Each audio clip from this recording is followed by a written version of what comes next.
In today's video, I'm going to teach you how to move cards around in Trello. Whether you're tracking tasks, planning a project, or organizing ideas, being able to quickly rearrange your cards is one of the most useful skills in Trello. It helps you keep your board clean, reflect priorities accurately, and make changes as your work evolves. Let's start by opening your Trello board.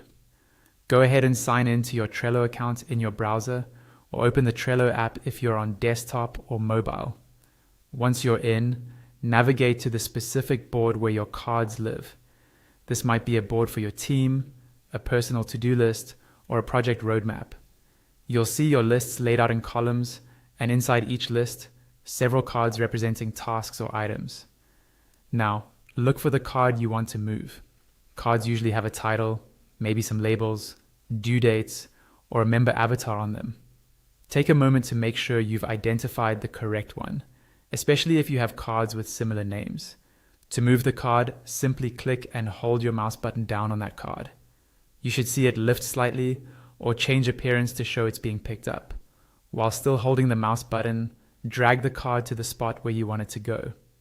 You can drag it higher or lower within the same list to reorder tasks by priority or sequence. You'll see a visual indicator showing where the card will land as you move it up and down. You're not limited to just one list though. You can also drag the card horizontally across the board to a completely different list.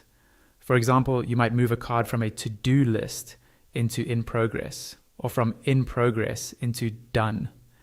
As you drag it over another list, that list will usually highlight slightly, letting you know you can drop the card there.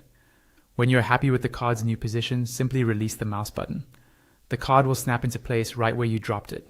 If it doesn't end up exactly where you intended, don't worry. You can just click and drag it again until it's in the perfect spot. That's all there is to it.